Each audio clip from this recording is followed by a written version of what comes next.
Hello दोस्तों, मैं प्रदीप विश्वकर्मा आप सभी का स्वागत करता हूं अपने इस यूट्यूब चैनल PV.Education वीडियो में।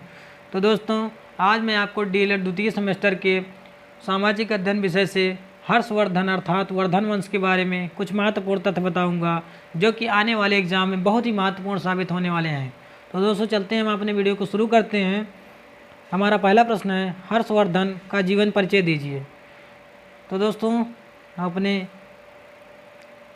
वीडियो को आगे बढ़ाते हुए, हर्षवर्धन नरेश प्रभाकर वर्धन का छोटा पुत्र था, जिसका जन्म 590 ईस्वी में हुआ था। और दोस्तों, ये 606 ईस्वी में थानेश्वर की राजगद्दी पर आसीन हुआ था। तो दोस्तों, हम इसको टिक कर लेते हैं। कितने 606 ईस्वी में जो है ये थानेश्वर की राजगद्दी पर आसीन हुआ था। तो दोस्तों, हम चलते हैं नेक्स्ट टॉपिक पे। हर्षवर्धन की प्रारंभिक कठिनाइयाँ क्या थी? हर्षवर्धन थानेश्वर के राजा प्रभाकर वर्धन का छोटा पुत्र था। प्रभाकर वर्धन की मृत्यु के पश्चात हर्ष का बड़ा भाई जो है राज्यवर्धन राजगद्दी पर बैठा। उसके बाद दोस्तों, हम नेक्स्ट टॉपिक आपको बताना चाहेंगे। कन्नौज का राजा ग्रहवर्मा हर्ष का बहनोई था। उन्होंने ग्रहवर्मा की हत्या कर दी और राज्यवर्धन एक बड़ी सेना लेकर मालवा के लिए जो है रवाना हो गया। वहाँ पर छल से उसकी हत्या कर दी गई, जिसके कारण थानेश्वर तथा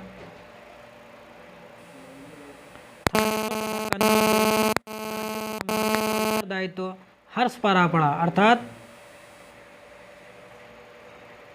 उस समय हर्ष की आयु दोस्तों 16 वर्ष थे। 606 ईस्वी में ये थानेश्वर की गद्दी पर आसीन हुआ था दोस्तों। तो चलते हैं दोस्तों नेक्स्ट टॉपिक पे। कितने 606 ईस्वी में, तो इसको हम टिक कर लेते हैं।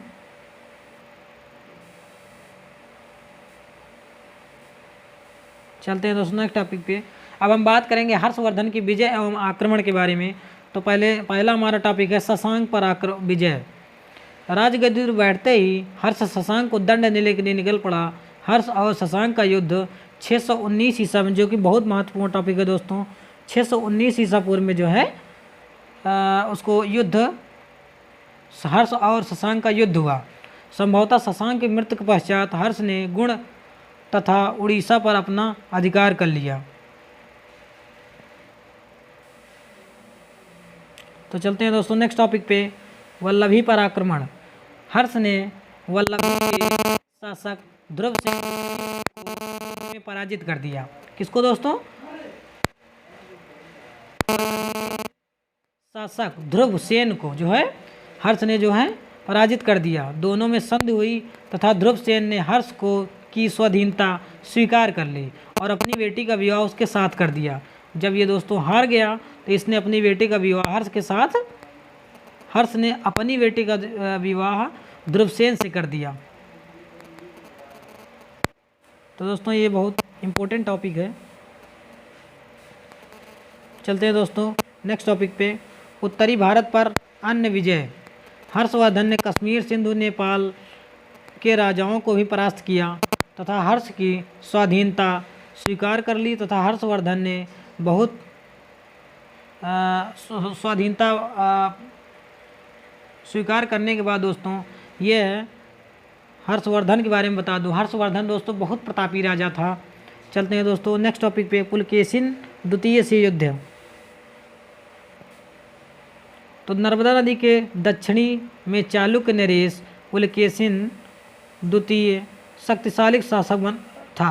बहुत शक्तिशाली शासक था दोस्तों पुलकेशिन द्वितीय। उत्तरी भारत के राज्यों को जीतने के पश्चात हर्ष ने चालुक्य नरेश पर हमला कर दिया। जो पुलकेशिन था दोस्तों चालुक्य नरेश था, अर्थात ये चालुक्य वंश का संस्थापक था। तो इसने जो है हर्षवर्धन ने चालुक्य नरेश पर हमला कर दिया। दोस्तों, दोनों में बहुत घमासान युद्ध हुआ, बहुत भयंकर युद्ध हुआ। इस युद्ध में हर्षवर्धन की जो है हार हो गई, अर्थात राजा हर्षवर्धन इस युद्ध में जो है पराजित हो गया। पुलकेशिन का उल्लेख ऐहोल अभिलेख में मिलता है। तो ये भी पर आक्रमण। हर्षवर्धन ने कुंतल, कांची आदि दक्षिण भारतीय प्रदेशों पर सुदूर दक्षिण पर आक्रमण किया। मतलब दूर दूर जाकर जो है दक्षिण भागों पर हर्षवर्धन ने आक्रमण किया।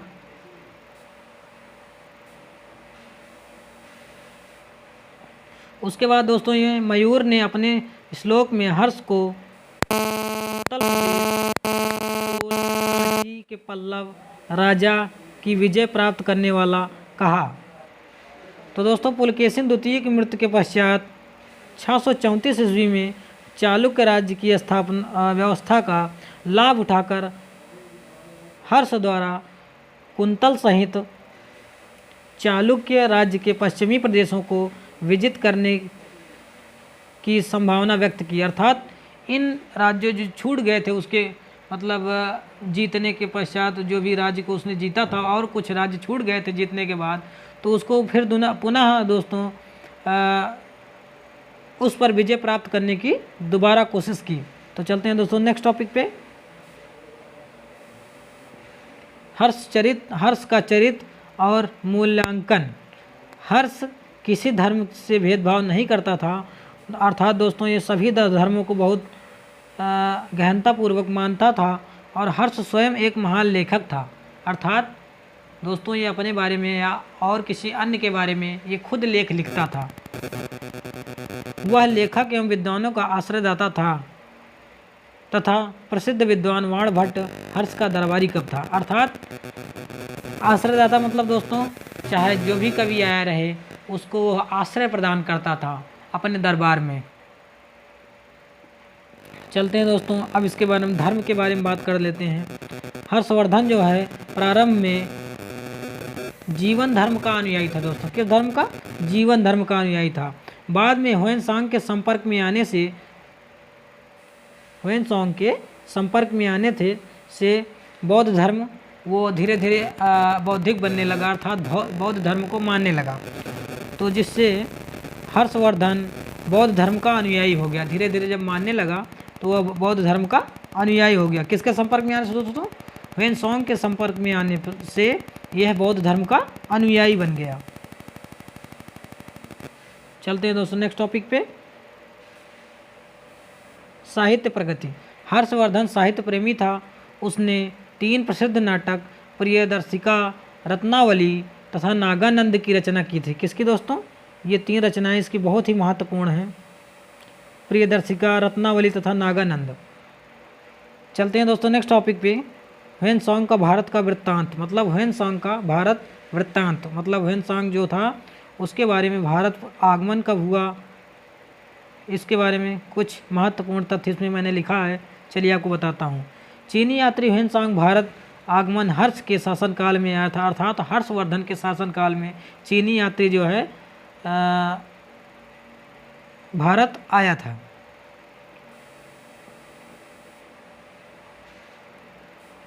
उसके बाद दोस्तों ह्वेनसांग को यात्रियों का राजकुमार तथा नीति का पंडित कहा जाता था।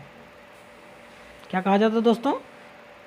यात्रियों का राजकुमार तथा नीति का पंडित कहा जाता था दोस्तों। चलते हैं अपने नेक्स्ट टॉपिक पे। राजनीतिक दशा। चीनी यात्री ह्वेनसांग हर्ष के शासनकाल में बहुत अधिक प्रभावित हुए। अर्थात हर्षवर्धन का शासनकाल जो है ह्वेनसांग को बहुत अच्छा लगा। ह्वेनसांग ने हर्ष की शक्तिशाली सेना को उल्लेख किया। उसके बाद हर्षवर्धन की सेना में 60,000 हाथी थे दोस्तों। उसके पास स्वयं के 60,000 हाथी उसकी सेना में जो है उपस्थित थे। उसके बाद 1 लाख घुड़सवार भी थे जो कि घोड़ों की सवारी करते थे। तो दोस्तों ये टॉपिक बहुत ही महत्वपूर्ण है। इतना। अब दोस्तों आते हैं हम इसके सामाजिक स्थिति पे। तो सामाजिक स्थिति क्या थी, मैंने आपके लिए कुछ महत्वपूर्ण प्रश्न भी बनाए हैं जो कि डीएलएड द्वितीय सेमेस्टर के सामाजिक अध्ययन से लिया गया है। तो सामाजिक स्थिति के बारे में बात कर लेते हैं दोस्तों। हर्षवर्धन के शासनकाल में सामाजिक स्थिति कुछ ठीक नहीं थी। समाज में बहु विवाह की प्रथा थी, अर्थात एक से अधिक विवाह किया जाता था। स्त्री तथा पुरुष दोनों को ही शिक्षा पर ध्यान दिया जाता था। मतलब दोनों को बराबर मात्रा में जो है शिक्षाएं दी जाती थी। प्याज, लहसुन तथा मांस और मदिरा को प्रायः परहेज किया जाता था। अर्थात ये सब चीज़ों को ये लोग लाइक नहीं करते थे। लोग सदा मकानों में रहते थे, अर्थात कच्चे घरों में रहते थे। मदारी तथा नट का मनोरंजन, जब इनको मनोरंजन की आवश्यकता होती थी तो मदारी तथा नट का मनोरंजन करते थे। चलते हैं दोस्तों अपने बहुगलवीय प्रश्न पर। मैंने आपके लिए बहुत ही महत्वपूर्ण प्रश्न बनाए हैं जो कि आने वाले आगामी परीक्षाओं में बहुत ही महत्वपूर्ण साबित होने वाले हैं। तो हमारा प्रश्न संख्या 1 है, क्वेश्चन नंबर 1, हर्षवर्धन किस वंश का राजा था?